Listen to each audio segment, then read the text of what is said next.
Hello, and thanks for coming along to And We Have an Office Dog, the digital agency podcast where we're talking to the people behind the agency, the service providers, coaches, and mentors to discuss what it's like working with you, the agency leader.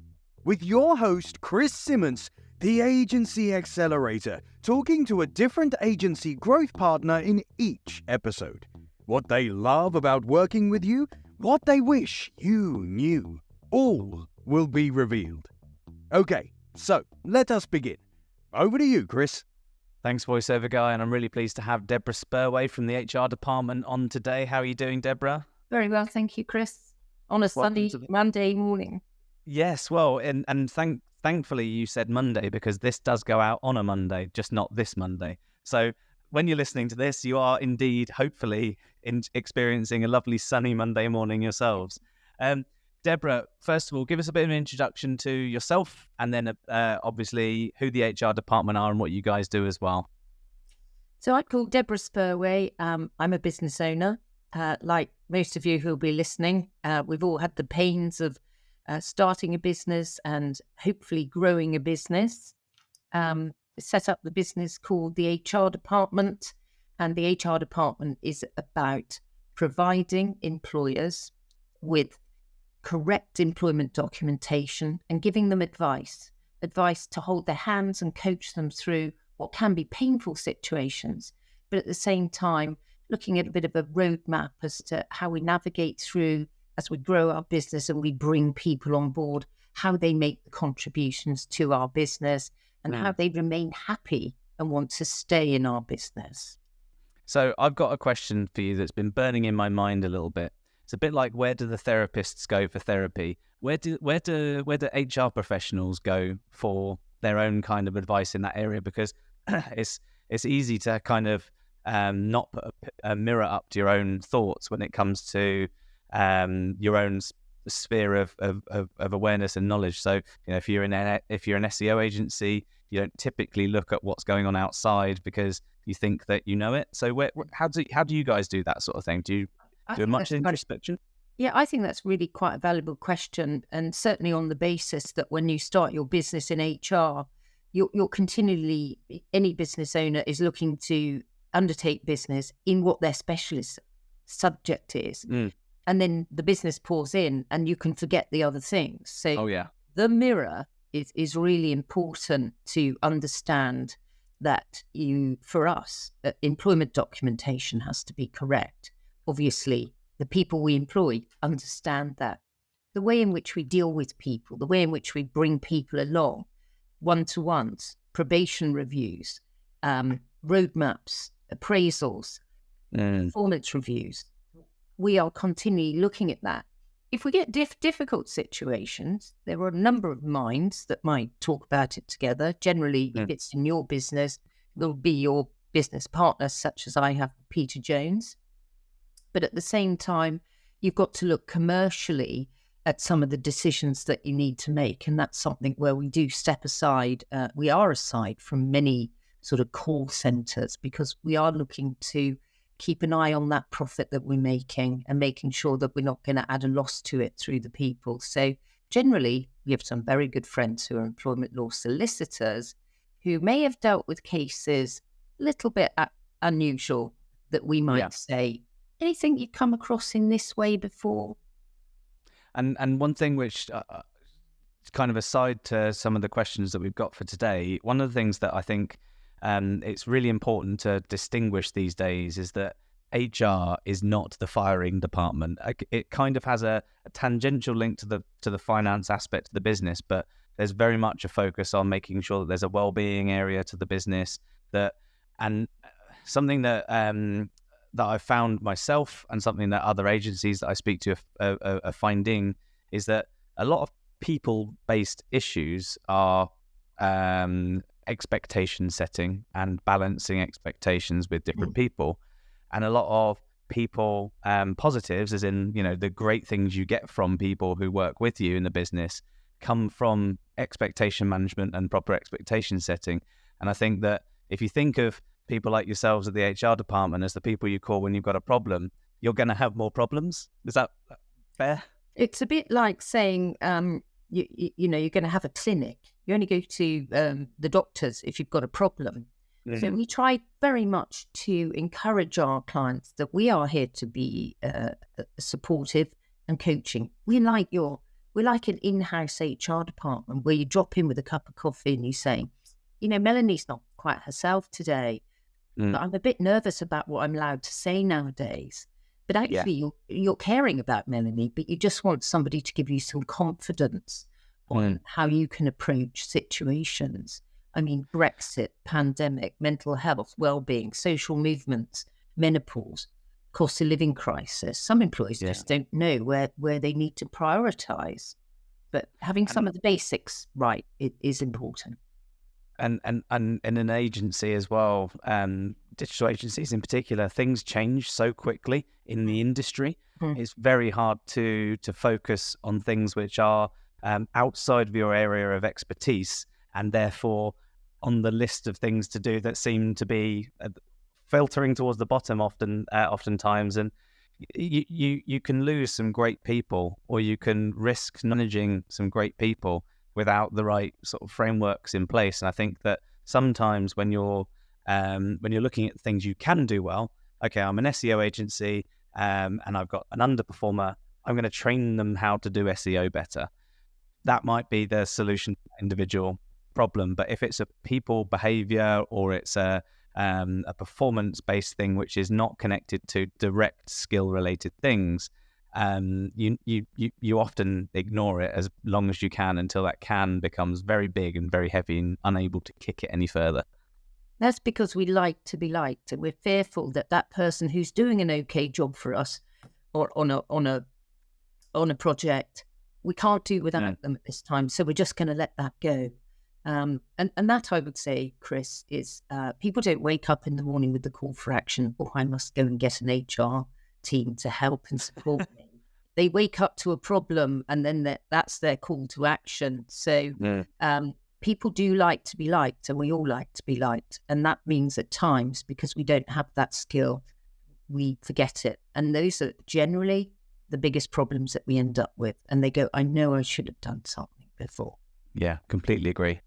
Hey, voiceover guy here. Sorry to interrupt. If you're looking to accelerate the growth of your agency, then check out omg.center/info. Sorry, Chris.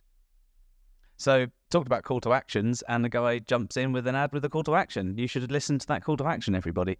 Bit rude, though, to be interrupted. Sorry about that, Debra. So, agency, they're sort of plodding along with their normal build and their normal workload, everything that they're normally doing. And they think, right, okay, I do need to sort out some HR stuff. What is it that you typically do when you first have an interaction with an agency, beyond the we have a problem to solve first bit? Let's just say they've got no problems right now, but they're smart. They've listened to their agency support team at the OMG Centre, and they picked up the phone and spoken to you. So typically we would look at compliance in the first area. So we all know that we have somebody who deals with our financials. We've usually got somebody who's sorting out our IT, because these are important things in business. But then we've forgotten that we have people who are our business. So typically we look at the compliance, and that's about having a fit for purpose set of employment documents. And on those documents, there will be legislation, but there will things that will relate to your industry type. You want to weave your culture through it. So we talk to people about, what are our processes going to be? How do we onboard people? How do we induct people? How do we give somebody a job description and tell them what we expect from them? So they're quite clear from the very beginning how they will contribute towards the business. So compliance, fit for purpose employment documentation is what you will have to rely on when you need to make decisions. So those are the important things to start with. The next thing we do, and as we... Sorry, I was going to say, what's the next thing? I was going to say, what's the next thing? And you got there. Yeah. So we're looking at creative people. We're looking at people who might have different minds to us. Talk SEO to me, and I'm going, oh God, I don't want to know too much about that because I don't understand it. Will somebody do it for me? So what we have to do is understand the way in which people like to work. They want to be best employer, they want people to like coming to work. They don't want to be on Glassdoor with a rubbish review about them. I often say to clients and employers, if you've got a really happy team, why don't you get them onto Glassdoor now and tell everybody? Yeah. Let's think about where we're going to get our next lot of talent. As we've done such a good job for our clients, we need more people because the word is out there that we're growing. So understanding culture. This isn't a big change piece that people have to consider. This is just, how do I behave towards my team? They're not behaving as I want, but how am I behaving? Leading. Managing people is quite easy. Leading people is being an example that they can follow. And I think one of the key things that I focus on with agencies is that leadership aspect. And it isn't a case of setting tasks and giving things out. That's very much a management type thing. Leading is an earned level of discipline that people want to follow you. And I know, forgive me, Deborah, I know that quite a lot of the compliance-based stuff is a little bit boring from an agency point of view, but you do the compliance stuff when you're looking at building a website for someone. You do the compliance stuff when you're auditing a PPC account. It's the same kind of thing on your scale as it is to working on with the HR professional, with a legal professional, with an insurance professional, with an accounting. So any one of these people coming on board with you as a customer would expect to do some kind of compliance audit before they start doing any work, before you do any work on their site. Much the same way with HR or any other kind of professional services, they need to know what you got, how it's all laid out, what it all looks before they can give you some support that will actually take you your next steps on. If you've got 5 people in your team now, the next 3 to 5 years, assuming you've got a plan, is going to be 15, maybe 20 people. Your policies and your onboarding and things like that, they won't work when you get to that level, because you on your own are not doing all of the interviews and all of the performance management and all of those sorts of things. And the people you hire aren't necessarily doing them the same way as each other. So you have to have these things to be great as a leader. And to help employers out, we will do free reviews of what employment documentation they've got now, to either say if it needs to be updated legislation-wise, or recommendations that we make based on some of the pinch points that other employers have experienced. Exactly. So, and I think that's one of the things. It's the review stage is key, but beyond the review stage is why people stay in contracts with professional services such as HR and things like that. What is it that over the course of like all of the agencies that you've spent time working with, and all of the people who were a part of the HR department in their local areas, what do you think? If you were to poll everyone who's a professional working with you guys, what they think the thing that they love the most about working with agencies is, what do you think you pick out there? I think it's the sort of creativity, the way in which they have to approach their work. And because people are creative, people are likely to engage more in what you're trying to do to help them. So you talk typically about, you're not going to be doing the same thing when you've got 5 staff as you might when you've got 20. So we call that a little roadmap. So we're telling people what they need to be thinking about next, without them coming to us with a problem saying, look, I can't do all the interviews, I'm missing the best talent, I don't know how to get the performance reviews right, how do I get all the managers thinking in the same way? So it's really about the fact they probably listen more than, say, somebody in manufacturing who may just want to look at how we get the product from one end to the other end. Although a lot of employers, the pandemic actually did us all a favour, because we got work from home, attracting talent. 1.2 million people left London in the pandemic. 60% of those are actually in hospitality. But everybody's struggling with talent. So people are thinking more now. They want to do something more about well-being. They want to think about their culture. They want their teams to contribute to how they take things forward. So they're doing pulse surveys, employee surveys, benefits surveys. And benefits don't have to cost a fortune. It's showing somebody that you really do care about them and you're thinking about them. And I think that, some of that, like the people who do that in digital agency land, the people who do that, I would say that they've got more resilience when something doesn't quite go to plan. Obviously hoping they have a plan in the first place. If you have a plan and something doesn't go quite well and you've got these things in place, you have an awful lot more resilience to change. And sometimes you can very quickly make that change work for you. So, bring the pandemic into this, for example. Agencies which had good policies or better than average policies and also had the right kind of team structure and culture, they were much more, it felt very much more easy to move into work from home for a period.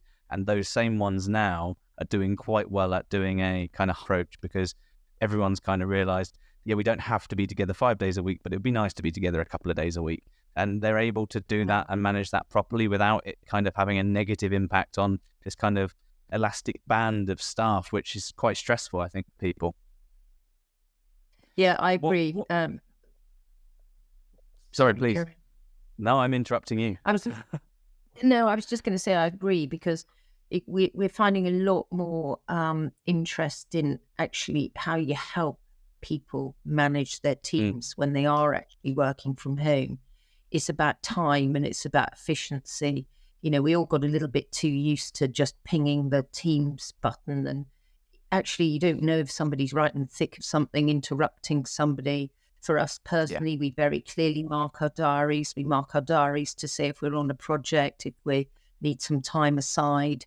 So the communication has become a bigger deal in working from home, so that people actually start to, apportion the right amount of time for these types of calls and the communication that's needed to help the business. And apart from like an empirical amount of people who call you with issues and those who work with you and don't have as many issues, what do you think sort of separates the best from the rest when you're working with agencies? I think what separates the best from the rest is that they've got their compliance and they're actually thinking about a business journey, not just what we do. It's a business journey. So I have to think about my business, Chris, like you do. So what am I doing to help my business resource to deliver is extremely important to us. That resource needs to be engaged and happy in the workplace. And it's the little journeys you have to make to create that collaborative environment, because essentially you need to work on your own business and through your people, I think is what sets businesses aside from people who just get the compliance and then get a problem, deal with that problem. In fact, Chris, we're so open with our clients. We say, look, this has happened one too many times now. I think we need to do something and think differently about this. And what about a bit of training? What about bringing people together? So, it's not just about that call to say it's bad. It's the whole of the employment life cycle. We need a bit of training and development here, people who are going to be managing those 20 people as we grow. And we want consistency. Consistency is important in business. And having a plan is key. And sticking to something from a consistency point of view is even keyer, to invent a word out of nowhere.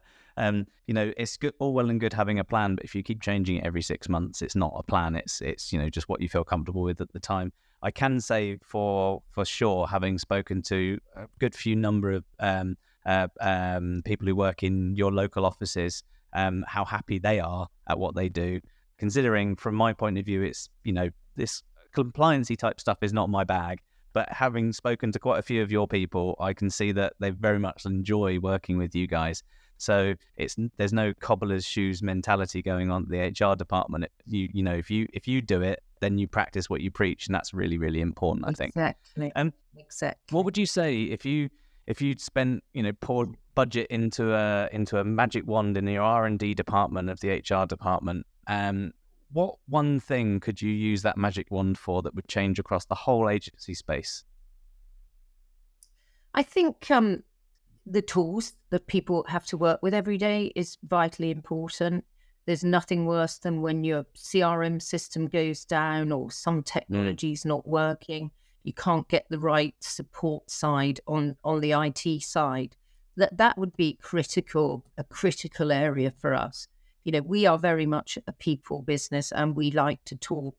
But if your systems aren't working, you can't necessarily deliver at the speed that a case may require. So I think if I had an open, a bottomless pit of money, I'd make sure we had absolutely everything we needed. A second laptop set up for when that one goes blue. So that's important. The other thing is the happiness of people. Last week in our offices, it was 2 people had their 1-year anniversary. They wanted a #1 balloon and Harry Styles. Well, he's on tour, so we got a big cardboard cutout. And the next day it was somebody's birthday, so there was another cake in the office. Oh my God, yeah. And there's a card going around every 5 minutes, but at the same time, it is nice. I remember. Yeah, it is good. The last agency I worked in, I think there were about 50 people on our floor, and I think every other day at least there was a card that went round. And it's great that people do these things, but when there's 50 people in one room and you can't remember 48 of the names, it's very difficult to do. But when you've got relatively small local offices across the whole of the UK, I bet it's quite nice because one office will celebrate a birthday and the rest can kind of drop in and congratulate as well. Get on the social media, sharing. That's awesome. It's really nice. And Debra, if an agency was not right now and they said, quick, one piece of advice, what do I do from an HR point of view? What's the one thing that you're going to let them take away from this podcast? Have compliant, up-to-date and fit-for-purpose employment documentation. That actually is key to everything. If you don't know if it's up-to-date, speak to you guys. Send it over. We'll be more than happy to do a free review. The one thing a tribunal judge will look at is, have you got everything, your obligations covered legislation-wise? And secondly, have you followed your own procedures? Because a tribunal judge would say, well, if you can't do that, you didn't show much importance to it. That's a really important thing. And genuinely, agencies are people businesses delivering services for other people. Across the board, there are people involved, regardless of what tools you have, and AI this and AI that. People are at the heart of these businesses because it's a service-based business. You've got to sort it out. If you don't have proper compliant set of paperwork, if you don't have the right audit trails for the right things, if you don't have it sounds basic to have a handbook, and don't just download a generic one off the internet and change the business name, because something won't be right and it won't be congruent with another document and it won't follow the process of another. I think that's a really important point, and not because we try to sell business. We only support people on the basis that we provide them with what they need, not what they don't need. So you may actually find yourself with quite an onerous policy that you don't understand until you have to implement it. It's tough. But anyway, we are not the public sector. No, well, thankfully we're not the public sector who have very onerous policies for everything. Hence why nothing gets done. But let's not get into politics. Thanks very much for coming on the podcast today, Debra. It's been lovely to talk to you. Absolute pleasure. Bye bye.